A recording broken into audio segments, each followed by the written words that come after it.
तो देखा आपने, मुश्ताक सिर्फ होली का हिस्सा बनना चाहते थे, लेकिन जो कुछ हो रहा है झारखंड में, पश्चिम बंगाल में, या फिर आज जो तस्वीरें सामने आई हैं पंजाब से भी, वो बता रही हैं कि अलग अलग जगहों पर हालात ऐसे ही हैं। ऐसे ही एक राजनेता है असदुद्दीन ओवैसी, जो मुस्लिमों के बहुत हिमायती बनते हैं, उनकी बहुत खैरख्वाह बनते हैं।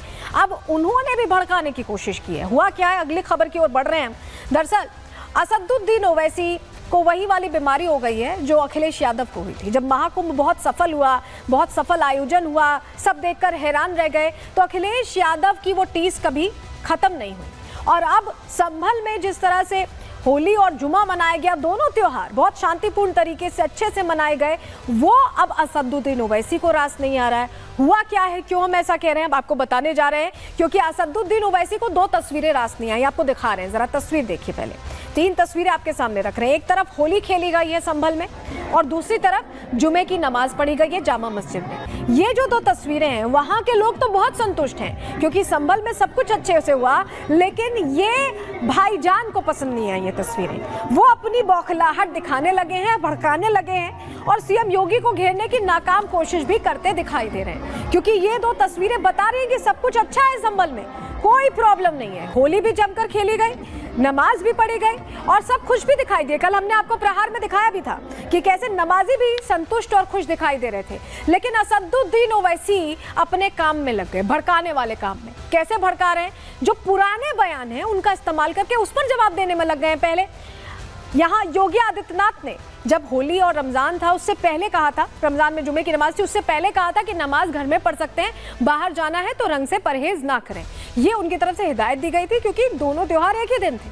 तब वो बात बीत गई, अच्छे से त्योहार मन गया। लेकिन ओवैसी साहब अब आए मैदान में। अब क्या कह रहे हैं कि आप कब से अल्लामा बन गए, अब इनसे दीन सीखना पड़ेगा, क्या हम मस्जिद जाएंगे, अब ये बात कर रहे हैं। यानी अब ये दूसरी तरह से भड़काने की कोशिश मुस्लिम समाज को कर रहे हैं। और असदुद्दीन ओवैसी का ये जो पूरा फॉर्मूला है, ये लगातार एक्टिव होता दिखाई दे रहा है। क्या कहा है, सुनवा रहे हैं आप। किसी भी भारत के नागरिक का एक फंडामेंटल राइट है इज्जत और वक़ार, डिग्निटी, वो आज कहां है बताइए आप। हमसे छीना जा रहा है। हम तुम्हारा जमहूरी तरीके से मुकाबला करेंगे, मुकाबला करते रहेंगे, और इंशाअल्लाह ताला तुम हारोगे। एक चीफ मिनिस्टर बोल रहे नहीं जुम्मे की नमाज घर में भी पढ़ सकते। आप कब से फजीलतुल शेख बन गए, आप कब से अल्लामा बन गए, ये समझ में नहीं आया। अब दीन मैं इनसे सीखूं, नहीं जुम्मे की नमाज घर में पढ़ ले सकते, अच्छा और क्या क्या कर सकते घर में, बोलो प्यारे। जब सूर फूका जाएगा तो सूर फूकने के वक्त अल्लाह इन मस्जिदों को उठाकर, इस मस्जिद चौक को, मक्का मस्जिद को उठाकर, दुनिया की मसाजिद को उठाकर जन्नत में रख देगा। जब तक सूर नहीं फूका जाएगा प्यारे, हम मस्जिद को जाएंगे और मस्जिद को आबाद करते रहेंगे। तो देखिए, पुराना बयान था और उस पर वार पलटवार करने की कोशिश कर रहे हैं। लेकिन इस बार असदुद्दीन ओवैसी को जवाब नेताओं ने नहीं दिया है, मौलाना साहब ने दिया है, रजवी बरेलवी ने दिया है, जो फतवे देते रहते हैं। वो कैसे भड़क गए अब ओवैसी के इस बयान पर, कैसे उन्होंने पलटवार किया है, वो सुनवा रहे हैं।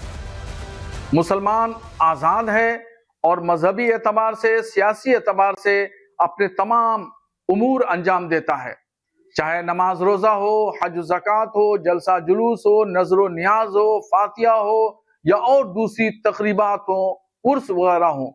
तमाम प्रोग्राम आजादाना तौर पर मुसलमान अंजाम देता है। कभी कोई हुकूमत का अहलकार न रोकता है, न टोकता है, न इसके अलावा और भी कोई शख्स न रोकने के लिए आता है, न पाबंदी की बात करता है।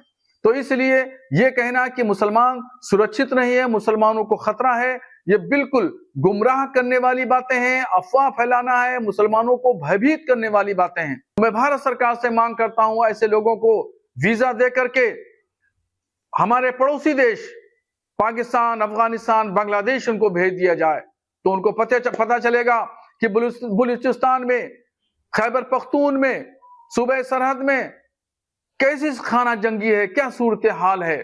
जब वहां से वापस ये लोग आएंगे भारत, तो ये चीख चीख के कहेंगे, चिल्ला चिल्ला के कहेंगे कि भारत में मुसलमान सुरक्षित है, महफूज है और कोई खतरा नहीं है। सुना आपने, शहाबुद्दीन रजवी ने तो टिकट ही करवा दिया असदुद्दीन ओवैसी का कि जाएं और देखें जरा पड़ोसी मुल्कों में क्या हो रहा है, उससे सीख लें। और वजह भी ये है कि असदुद्दीन ओवैसी पुराने बयानों को लेकर, जब सब कुछ शांतिपूर्ण तरीके से हो गया तो पुराने बयानों पर ऐसे बगिया उगेड़ने की क्या जरूरत है। रिपोर्ट देखिए।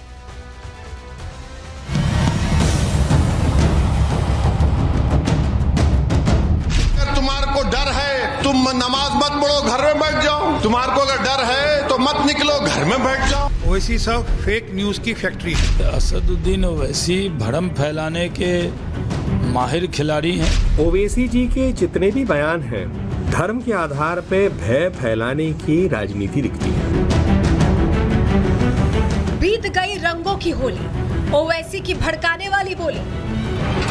मंच से ओवैसी ने दिया नफरती ज्ञान, किया लोगों को भड़काने का काम। शांति से हुई होली और नमाज, ओवैसी हो गए नाराज। होली और रमजान पर नफरती वार, बीजेपी ने किया ओवैसी पर प्रहार। 14 मार्च को गंगा जमुनी तहजीब की मिसाल पेश करते हुए हिंदुओं ने होली खेली और मुसलमानों ने नमाज अदा की, जिसकी तस्वीरें बताती हैं कि त्योहार और पर्व लोगों को, समाज को, अलग अलग धर्मों को जोड़ने के लिए होते हैं। यही वजह है कि पूरे देश में भाईचारे की अनोखी तस्वीरें देखने को मिली। शहर शहर शांति रही, लेकिन यही शांति कुछ लोगों को रास नहीं आई। यही भाईचारा कुछ लोगों की आंखों में चुभ गया। गंगा जमुनी तहजीब की तस्वीरों से दिक्कत होने लगी और फिर मंच सजा भड़काऊ जहर घोलने के लिए। दरअसल कल दिन था त्योहारों का, उत्साह का, उमंग का, रंग का, लेकिन भड़काऊ भाईजान ओवैसी को उम्मीद थी कि कुछ ऐसा होगा जिससे उन्हें सियासी रोटियां सेकने को मिलेंगी। उम्मीद थी कि ऐसा माहौल बनेगा जिसमें नफरत फैलाने का काम करेंगे। उम्मीद थी कि हंगामा होगा जिस पर वो अपना नफरती ज्ञान बांटेंगे। लेकिन लगता है कि प्रशासन की मुस्तैदी और लोगों के भाईचारे से ओवैसी की उम्मीदों पर पानी फिर गया। और यही वजह है कि हार थक कर खुद ओवैसी ने भड़काऊ भाषण देकर नफरत फैलाने का जिम्मा अपने कंधों पर उठाया। भाषण भले ही ओवैसी हैदराबाद में दे रहे थे, लेकिन कोशिश देश भर में आग लगाने की थी।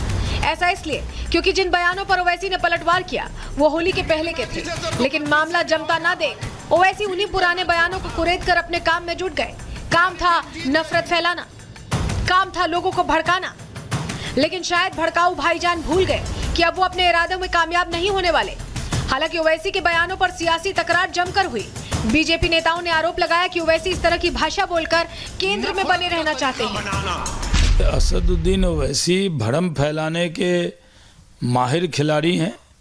दिन भर काम ही किया है और वो चाहते हैं कि पूरे देश में माहौल ऐसा हैदराबाद जैसा कर दें ताकि लोग तनाव में रहें, डर में रहें।